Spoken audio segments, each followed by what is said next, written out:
بسم اللہ الرحمن الرحیم۔ السلام علیکم ورحمۃ اللہ وبرکاتہ۔ امیر المؤمنین حضرت عمر بن خطاب رضی اللہ تعالی عنہ عشاء کی نماز کے بعد بستر پر لیٹے تاکہ کچھ دیر آرام کر لیں اور رات کو گشت کے لیے تازہ دم ہو سکیں، لیکن خلیفۃ المسلمین کو ایرانی سرحد پر لڑی جانے والی جنگ کے پیش نظر نیند نہیں آ رہی تھی۔ ڈاک کے ذریعے انہیں معلوم ہوا کہ لشکر اسلام جو ہی اس قابل ہوتا ہے کہ ایک زوردار حملے سے ایرانیوں کو پسپا کر دے، کسی نہ کسی طرف سے انہیں کمک پہنچ جاتی ہے اور وہ دوبارہ اپنی قوت کو مجتمع کر کے مسلمانوں کے سامنے ڈٹ جاتے ہیں۔ امیر المؤمنین کو بتایا گیا کہ ابلا شہر سے ایرانیوں کو کمک پہنچائی جاتی ہے۔ آپ رضی اللہ تعالی عنہ نے فیصلہ کیا کہ ابلا شہر کو فتح کرنے کے لیے لشکر روانہ کروں گا تاکہ ایرانیوں کو کمک موصول ہونے کا راستہ بند کر دیا جائے، لیکن آپ رضی اللہ تعالی عنہ کے پاس افرادی قوت کی بہت کمی تھی، اس لیے کہ نوجوان اور بوڑھے راہ خدا میں جہاد کے لیے روانہ ہو چکے تھے اور ان کے بعد مدینہ طیبہ میں چند افراد موجود تھے۔ اس موقع پر حضرت عمر فاروق رضی اللہ تعالی عنہ نے اپنا معروف حربہ استعمال کیا، وہ یہ کہ افرادی کمی کو تجربہ کار سپہ سالار کے ذریعے پورا کیا جائے۔ مدینہ منورہ میں موجود تمام افراد کی فہرست سامنے رکھ کر ہر ایک کی صلاحیتوں کا بغور جائزہ لینے لگے۔ بڑی طویل سوچ بچار کے بعد یکدم یہ کہتے ہوئے نعرہ زن ہوئے، میں نے اسے پا لیا، ہاں ہاں میں نے اسے پا لیا۔ پھر بستر پر دراز ہوتے ہوئے فرمانے لگے، یہ ایک ایسا مجاہد ہے جس نے بدر، احد، خندق اور دیگر غزوات میں کارہائے نمایاں سر انجام دیے۔ اس کی تلوار اور تیر کا نشانہ کبھی خطا نہیں گیا۔ پھر اسے حبشہ اور مدینہ کی جانب ہجرت کرنے کا اعزاز بھی حاصل ہوا۔ وہ ان خوش نصیب 7 مسلمانوں میں سے ایک ہیں جنہیں سب سے پہلے مسلمان ہونے کا شرف حاصل ہوا۔ جب صبح ہوئی تو امیر المؤمنین رضی اللہ تعالی عنہ نے ارشاد فرمایا، عتبہ بن غزوان رضی اللہ تعالی عنہ کو میرے پاس لاؤ۔ ان کی کمان میں 319 مجاہدین کا لشکر ابلا کی طرف روانہ کر دیا اور یہ وعدہ بھی کیا کہ میں تمہاری طرف مزید مجاہدین بھی بھیجوں گا۔ جب یہ چھوٹا سا لشکر کوچ کرنے کے لیے تیار ہوا تو فاروق اعظم رضی اللہ تعالی عنہ لشکر عتبہ کو وصیت کرتے ہوئے فرمانے لگے، عتبہ دیکھنا میں تجھے سرزمین ابلا کی جانب روانہ کر رہا ہوں۔ یہ دشمن کے قلعوں میں سے ایک مضبوط قلعہ ہے۔ میں اللہ سبحانہ و تعالی کی جانب سے پر امید ہوں کہ وہ تیری مدد کرے گا، تیری نصرت کرے گا۔ جب وہاں جا کر پڑاؤ کرو تو سب سے پہلے وہاں کے باشندوں کو اللہ تعالی کی طرف دعوت دینا۔ ان میں سے جو تیری بات مان جائے اسے قبول کر لینا اور جو انکار کرے اس سے جزیہ وصول کرنا۔ اگر وہ جزیہ دینے سے انکاری ہوں تو بے خوف و خطر ان کی گردن پر تلوار چلانا۔ اے عتبہ، اپنے منصب کا خیال رکھنا، اللہ تعالی سے ڈرتے رہنا، کبر و نخوت سے بچنا، کہیں یہ تمہاری آخرت خراب نہ کر دیں۔ اس بات کو اچھی طرح ذہن نشین کر لو، تجھے رسول اللہ صلی اللہ علیہ وآلہ وسلم کی صحبت کا اعزاز حاصل ہے۔ اللہ تعالی نے تجھے ذلت کے بعد عزت دی، کمزوری کے بعد قوت اور طاقت عطا کی۔ تم اس وقت لشکر کے امیر اور ہر دل عزیز قائد ہو۔ تم جو بات کہو گے اسے غور سے سنا جائے گا، تم جو حکم دو گے اسے بلا چون چرا مانا جائے گا۔ دیکھنا کہیں اس نعمت کو غلط استعمال نہ کر بیٹھنا کہ آخرت میں پچھتانا پڑے گا۔ اللہ تعالی مجھے اور تمہیں اپنی پناہ میں رکھے۔ حضرت عتبہ بن غزوان رضی اللہ تعالی عنہ اپنا لشکر لے کر روانہ ہو گئے۔ اس لشکر میں ان کی اہلیہ کے علاوہ دیگر 5 مجاہدین کی بیگمات بھی شامل تھی۔ ابلا شہر کے قریب ایک سرسبز جگہ پر پڑاؤ کیا۔ لشکر کے پاس کھانے کے لیے کوئی چیز نہ تھی۔ جب بھوک نے زور پکڑا تو حضرت عتبہ رضی اللہ تعالی عنہ نے کہا کہ کھانے کی کوئی چیز تلاش کر کے لائیں۔ وہ خوراک تلاش کرنے کے لیے چل پڑے تاکہ بھوک کا مداوع ہو سکے۔ یہاں ایک دلچسپ واقعہ پیش آیا۔ ان میں سے ایک نے بتایا، ہم کھانا کھانے کے لیے کوئی چیز تلاش کر رہے تھے۔ ہم چلتے چلتے درختوں کے ایک جھنڈ میں داخل ہوئے۔ وہاں 2 مٹکے پڑے ہوئے تھے، ایک میں کھجوریں تھیں اور دوسرے مٹکے میں سفید رنگ کے چھوٹے چھوٹے دانے تھے جن پر زرد رنگ کا چھلکا تھا۔ ہم دونوں مٹکے اٹھا کر لشکر کے پاس لے آئے۔ ہم میں سے ایک ساتھی نے اس مٹکے کو دیکھا جس میں سفید رنگ کے دانے تھے۔ وہ کہنے لگا، یہ تو زہر ہے جو دشمن نے تمہارے لیے تیار رکھا ہے، اس کے قریب نہ جانا۔ ہم کھجوروں کی طرف لپکے اور انہیں کھانا شروع کر دیا۔ اتنے میں ایک گھوڑا اپنی رسی توڑا کر سیدھا اس مٹکے کی طرف آیا اور انہیں کھانا شروع کر دیا۔ بخدا ہم نے ارادہ کیا کہ اس گھوڑے کو ذبح کر دیں ورنہ زہر سے اس کی موت واقع ہو جائے گی۔ ایک ساتھی نے کہا، رہنے دیجئے، ابھی ذبح نہ کیجئے، میں رات بھر پہرا دوں گا، اگر مرنے لگا تو پھر میں اسے فوراً ذبح کر دوں گا۔ جب صبح ہوئی تو دیکھا کہ گھوڑے کو کچھ بھی نہیں ہوا۔ تو میری بہن نے کہا، بھائی جان، میں نے اپنے والد محترم سے سنا ہے، وہ فرمایا کرتے تھے کہ زہر کو اگر آگ پر بھون دیا جائے تو اس سے کچھ نقصان نہیں ہوتا۔ پھر بہن نے تھوڑے سے دانے لیے، ہنڈیا میں ڈالے اور نیچے آگ جلا دی۔ تھوڑی دیر بعد کہنے لگی، آؤ دیکھو ان کا رنگ کس طرح سرخ ہو گیا ہے اور چھلکا اتر رہا ہے، اندر سے سفید رنگ کے دانے برآمد ہو رہے ہیں، سفید رنگ کے دانے اندر سے نکل رہے ہیں۔ ہم نے کھانے کے لیے وہ دانے ایک پیالے میں ڈالے تو امیر لشکر نے ارشاد فرمایا، اللہ تعالی کا نام لے کر کھاؤ۔ ہم نے کھائے تو بڑا مزہ آیا۔ بعد میں ہمیں پتا چلا کہ اس کا نام چاول ہے۔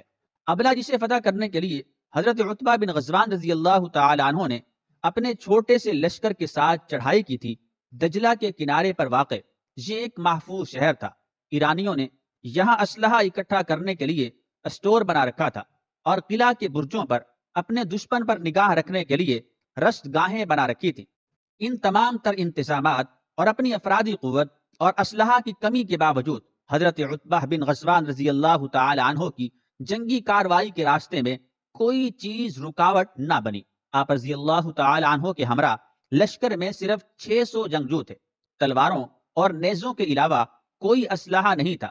اب صرف خدا داد صلاحیتوں سے ہی کامیابی حاصل ہو سکتی ہے۔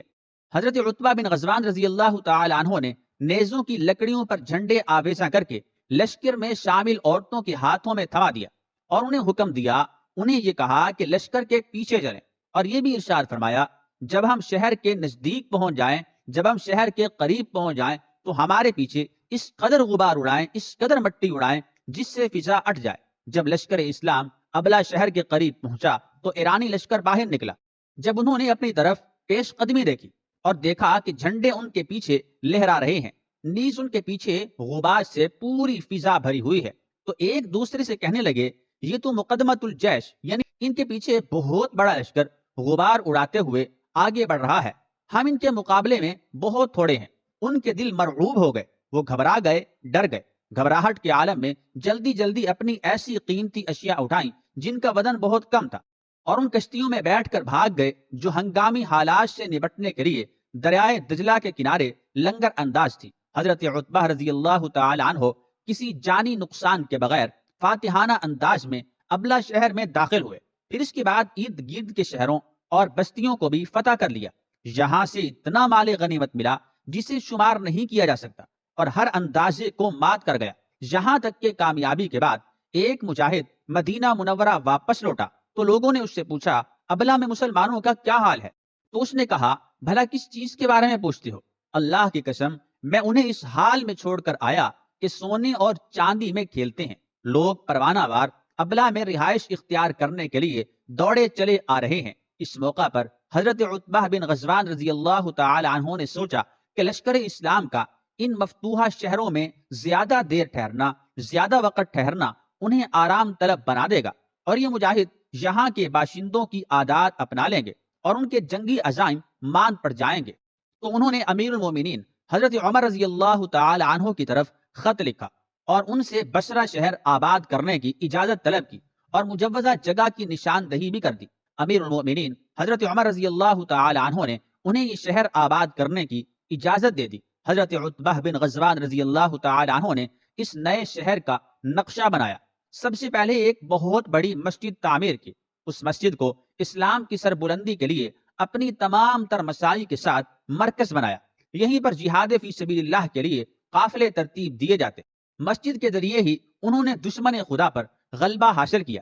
اس لیے شہر میں فوجیوں نے اپنے گھر بھی تعمیر کیے، لیکن حضرت عتبہ بن غزوان رضی اللہ تعالی عنہ نے اپنا گھر نہیں بنایا، اور آپ رضی اللہ تعالی عنہ نے ہمیشہ خیمے میں ہی رہائش رکھی اور اپنے تئیں اس پر خوش تھے۔ حضرت عتبہ بن غزوان رضی اللہ تعالی عنہ نے دیکھا کہ بصرہ میں رہائش پذیر مسلمانوں کے دلوں میں ایسی دنیا در آتی ہے جس سے انسان کا دل غافل ہو جاتا ہے۔ انہوں نے دیکھا کہ تھوڑا عرصہ پہلے وہ لوگ جو چاول جیسے کھانے سے بھی نہ آشنا تھے، چاول جیسے کھانے سے بھی نہ واقف تھے، وہ اب ایرانیوں کی طرح لذیذ کھانوں سے لطف اندوز ہو رہے ہیں۔ انہیں اس دنیا سے اپنے دین کا خطرہ لاحق ہوا اور دنیا سے اپنی آخرت خراب ہونے کا اندیشہ پیدا ہوا۔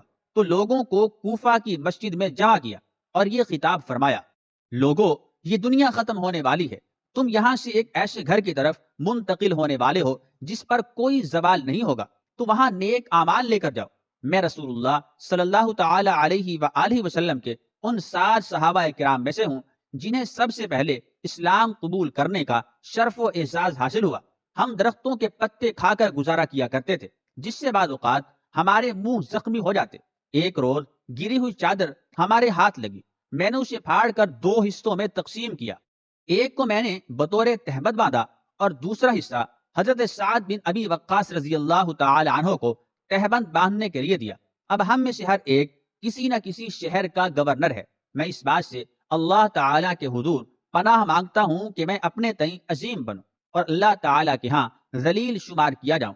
پھر حاضرین میں سے ایک کو اپنا نائب مقرر کیا اور انہیں الوداع کہہ کر مدینہ منورہ روانہ ہو گئے۔ جب امیر المومنین حضرت فاروق اعظم رضی اللہ تعالی عنہ کی خدمت میں حاضر ہوئے تو اپنا استعفیٰ پیش کر دیا، لیکن حضرت عمر فاروق رضی اللہ تعالی عنہ نے ان کا استعفیٰ قبول نہ کیا اور انہیں واپس جا کر اپنا منصب سنبھالنے کا حکم دیا۔ انہوں نے بعد النخواستہ حضرت عمر فاروق رضی اللہ تعالی عنہ کا حکم مانا اور اپنی اونٹنی پر سوار ہو گئے اور یہ دعا کی: الہی مجھے واپس نہ لانا، الہی مجھے واپس نہ لانا۔ اللہ تعالیٰ نے ان کی دعا قبول کی۔ مدینہ سے ابھی تھوڑے ہی فاصلے پر پہنچے تھے کہ اونٹنی لڑکھڑائی اور حضرت عتبہ رضی اللہ تعالی عنہ سر کے بل گرتے ہی اللہ تعالیٰ کو پیارے ہو گئے۔ انا للہ و انا الیہ راجعون۔ اللہ تعالیٰ ہم سب کو حضرات صحابہ اکرام کے نقش قدم پر چلنے کی توفیق عطا فرمائے، آمین ثم آمین۔